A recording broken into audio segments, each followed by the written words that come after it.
আওয়ামী লীগ নির্বাচন করতে পারবে না, মার্কাও স্থগিত থাকবে, জানালেন ইসি। কোনো দল নিষিদ্ধ থাকলে নির্বাচন করতে পারবে না এবং তাদের মার্কা স্থগিত থাকবে। আর কোনো ফেরারি আসামি নির্বাচনে অংশ নিতে পারবে না বলে জানিয়েছে নির্বাচন কমিশনার অবসরপ্রাপ্ত ব্রিগেডিয়ার জেনারেল আবুল ফজল মোহাম্মদ সানাউল্লাহ। বুধবার ৩ সেপ্টেম্বর দুপুরে আগারগাঁও নির্বাচন কমিশন অফিসে ব্রিফিংয়ে সাংবাদিকদের এই তথ্য জানান তিনি। গণপ্রতিনিধিত্ব আদেশ বা আরপিও এর ১২ ধারার কিছু পরিবর্তন ও সংশোধন আনা হয়েছে।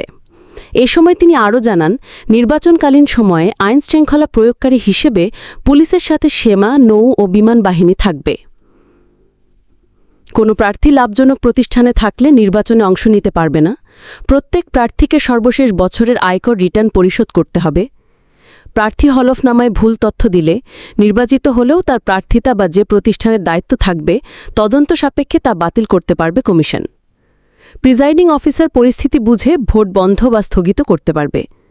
সাংবাদিকরা ভোট কেন্দ্রের ভিতরে ঢুকতে পারবেন, তবে প্রিজাইডিং অফিসার এ বিষয়ে নির্দেশনা দেবে। এআই ব্যবহার করে আচরণবিধি ভঙ্গ হয় এমন কিছু করা যাবে না। নতুন দলের নিবন্ধনের জন্য একটি নির্দিষ্ট ফর্ম নির্ধারণ করা হয়েছে, জানান নির্বাচন কমিশনার অবসরপ্রাপ্ত brigadier general Abul Fazal Mohammad Sanaullah. News desk, দৈনিক নীলগিরি।